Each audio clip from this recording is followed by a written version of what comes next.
श्री वीरेंद्र सिंह। सभापति जी, मैं जल संसाधन मंत्रालय के बहस पर चर्चा करने के लिए अपनी बात सदन के सामने रख रहा हूं। मानव जीवन में जल का बड़ा ही महत्व है, इसलिए रहीम कवि अपने देश के जल के बारे में उन्होंने कहा है, रहीमन पानी राखियो बिनु पानी सब सू। तो मैं व्यक्तिगत तौर पर भरोसा कर सकता हूं इस बात को, और सदन भी जरूर भरोसा करता होगा सभापति जी, कि प्रधानमंत्री और उनके मंत्री जल संसाधन मंत्री बहनुमा जी को मैं जानता हूं, ये समाज की भी पानी रखेंगे और प्रकृति की भी पानी की सुरक्षा जरूर करेंगे। सभापति जी, मैं किसान हूं और गंगा के किनारे ही मेरा संसदीय क्षेत्र है। मैं आपसे इस बात को बता रहा हूं, गंगा और यमुना का मैदान दुनिया का सबसे बड़ा उपजाऊ कृषि का मैदान है, कृषि क्षेत्र का मैदान है। और ये प्लानिंग कमीशन के रिपोर्ट में आप देख सकते हैं, जानते भी होंगे कि गंगा यमुना के मैदान में कृषि का उत्पादन अगर ठीक से हो तो भारत में तो अन्न का अभाव होगा ही नहीं, दुनिया में भी उस अन्न के अभाव को पूरा करेगा। लेकिन उसके पीछे सबसे बड़ा कारण है कि गंगा यमुना के मैदान को सिंचाई युक्त बनाया जाए। गंगा का मैदान इतना उपजाऊ मैदान है कृषि क्षेत्र के लिए, आज भी वहाँ सिंचाई का अभाव है। सभापति जी, मैं कम समय में अपनी बात कहूँगा, आपके आदेश का पालन करूँगा, लेकिन इस बात को मैं ज़रूर बताऊँगा कि अपनी देश की सभ्यता, अपने देश की संस्कृति, अपने देश की परंपरा नदियों के किनारे ही उत्पन्न हुई। और मैं जब इस बात को सुनता हूँ तो बड़ा कष्ट होता है कि गंगा नदी के स्वच्छता के लिए, गंगा नदी के जल को सुरक्षित और संरक्षण रखने के लिए आज के जल संसाधन मंत्री बहनुमा जी के द्वारा अभियान चलाया जाता है, तो उसको कुछ लोग वोट के दृष्टि से देखते हैं। अभी कोई उड़ीसा के भाई कह रहे थे कि गंगा का महत्व हमारे लिए नहीं है। मैं उनसे बहुत विनम्रता से निवेदन करना चाहता हूं, हम देखते हैं हमारे क्षेत्र के बगल में कुंभ का मेला लगता है जहां गंगा का संगम होता है। धर्मेंद्र जी यहाँ उड़ीसा के बैठे हैं, वो जानते होंगे, जब उड़ीसा से गांव में रहने वाले लोग, खेत खलिहान में रहने वाले लोग उस संगम पर आते हैं तो संगम पर नहा कर जाते हैं, तो अपने घर गंगा जल को भी भर के लेकर जाते हैं। हम पूछते हैं कभी कि ये गंगा जल क्यों ले जा रहे हैं, तो कहते हैं कि पता नहीं कब फिर गंगा मैया से भेंट होगा। तो उनके लिए गंगा माँ का महत्व नहीं है, लेकिन उड़ीसा के करोड़ों लोग होंगे, उन जनता का गंगा का महत्व बहुत है और इस देश के लिए और दुनिया के लिए भी बहुत महत्व है। आप जानते होंगे शायद इतिहास को, तो ये जान लीजिए, सिकंदर जब आए थे भारत में तो माँ से अपने मिलने गए थे, तो उनके माँ ने कहा था, बेटा भारत से आना तो गंगा जल लेकर जरूर आना। इस गंगा का महत्व है और हम लोग गंगा के मैदान के रहने वाले हैं, इसलिए इस बात को जानते हैं कि गंगा का महत्व किस तरह का है।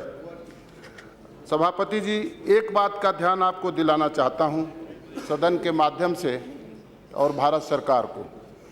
दूसरी पंचवर्षीय योजना में गाजीपुर के सांसद होते थे विश्वनाथ गहमरी।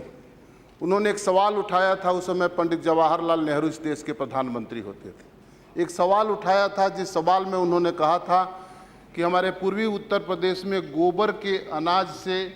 गोबर से अनाज निकाल कर लोग अपना जीवन यापन करते हैं। पंडित नेहरू वहाँ बैठे थे और ये भारत के लोकसभा के संसद के इतिहास में दर्ज है। रो कर कहे थे कि विश्वनाथ, इस बात को तुम सत्य कह रहे हो। विश्वनाथ गहमरी ने इसी संसद में कहा था कि प्रधानमंत्री जी, मैं इस बात को सत्य नहीं, प्रामाणिकता के साथ सत्य कह रहा हूँ, मैं उसी इलाके का सांसद हूँ। तो पटेल कमीशन बना था और 14 जिलों को, पूर्वी उत्तर प्रदेश के 14 जिलों को छांट कर रखा गया था कि यहाँ के विकास किस तरह किए जाएंगे। और वो जिले कमोबेश गंगा के किनारे और घाघरा के किनारे के जिले थे। वहाँ सिंचाई की व्यवस्था की गई, नहर बनाए गए। मैं जानता हूँ कि सिंचाई का नहर का काम राज्य सरकार का है, लेकिन भारत सरकार के संघीय व्यवस्था में भारत सरकार की भी उसकी चिंता जरूर होगी। सभापति जी, नहर सिंचाई के लिए बने, जितने खेतों की सिंचाई उस नहरों से नहीं होते हैं, उस नहरों से सिड़े हुए जल से उतने हजारों एकड़ जमीन आज भी उपजाऊ जमीन खेती बगैर इसलिए रह जाती है कि पानी के सिड़न से वो जमीन पर खेती नहीं हो पाती है। इसकी चिंता मैं समझता हूं कि भारत सरकार को जरूर करना चाहिए और उत्तर प्रदेश सरकार से उस बारे में बात करनी चाहिए। सभापति जी, सब नदियों की चिंता हो। एक नदी सरजू भी है जिसको दुनिया, देश ही नहीं दुनिया भी जानता है।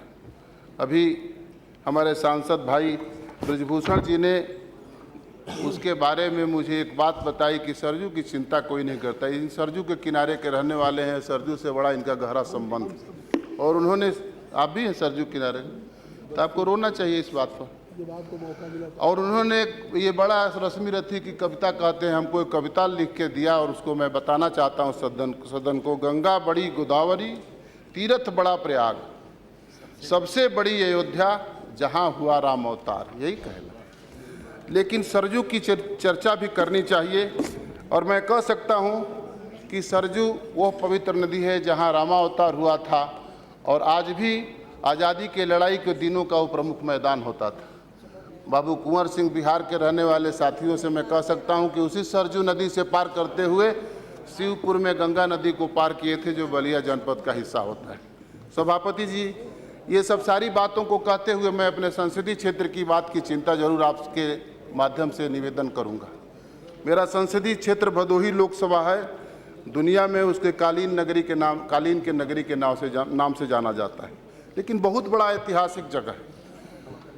महाभारत के ज़माने में पांडवों ने वहाँ शरण लिया था, जिसको लक्षागृह के नाम से जानते हैं। और आज के जल संसाधन मंत्री बहनुमा जी उस लक्षागृह के जगह पर मेरे ही साथ गई थी, गंगा का अभियान जब चल रहा था। लेकिन मंत्री जी, मैं आपसे निवेदन करूंगा कि लक्षागृह के आसपास के लगभग 32 गांव वहाँ के कटान में धाराशायी हो गए हैं। राजस्व में उनका कोई निशान नहीं रह गया है।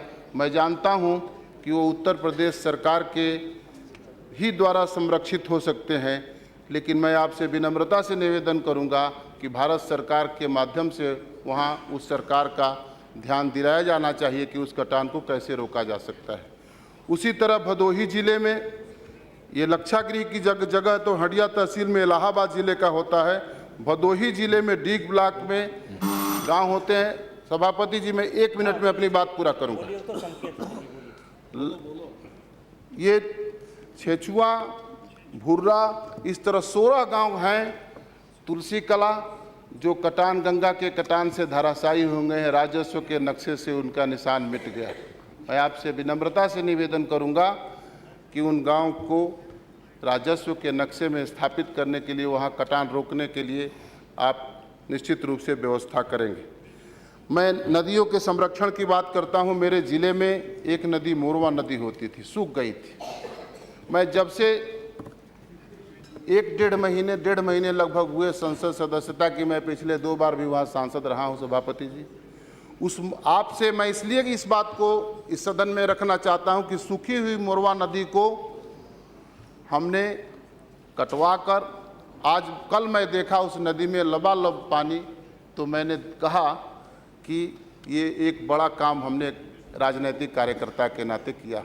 मैं यहाँ सभी संसद सदस्यों से, सदन में उपस्थित सदस्यों से विनम्रता से प्रार्थना करता हूँ कि तय कर लो 5 तालाब कम से कम अपने क्षेत्र में जरूर बनाएंगे, बहुत बड़ा देश का काम होगा।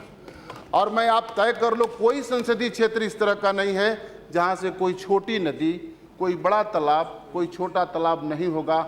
और संसद सदस्य अगर तय कर लें तो मैं इस सदन में बता सकता हूं कि भारत का नक्शा बदल जाएगा और दुनिया फिर भारत को अपने निगाह से देखने लगे कि भारत भी एक देश होता है। और हम सांसद के नाते इसको कर सकते हैं, थोड़ी सी संकल्प करें तो। और मैं इसलिए इस बात को बताता हूं कि मैंने संकल्प करके मोरवा नदी को फिर से जीवित करके यह दिखा दिया है और भारत के जल संसाधन मंत्री से मैं निवेदन करूंगा कि उसका आप पड़ताल करा सकते हैं। हमारे यहाँ मैंने प्राथमिकता के आधार पर लिया है, जितने पुराने तालाब हैं, पहला मेरा प्राथमिक काम है कि एक एक तालाब को मैं 4-4 महीने में पूरा करूंगा। मेरी सभी दल के सारे सांसदों से विनम्रता निवेदन है, और सभापति जी आपसे भी मेरा निवेदन है, आप भी सांसद हैं, आप अपने संसदीय क्षेत्र में तालाब के निर्माण के लिए जरूर कोशिश करिए, और मैं समझता हूं आप अपने पीठ पर बैठकर सदन में ये मार्गदर्शन करिए कि तालाब का निर्माण हो जाएगा तो इस भारत का महान निर्माण हो जाएगा। और नरेंद्र भाई ने जो सपना देखा है, बहन उमा भारती ने जो सपना देखा है, वो सपना साकार हो जाएगा। आज इतना ही बात करके अपनी बात पूरी करता हूं।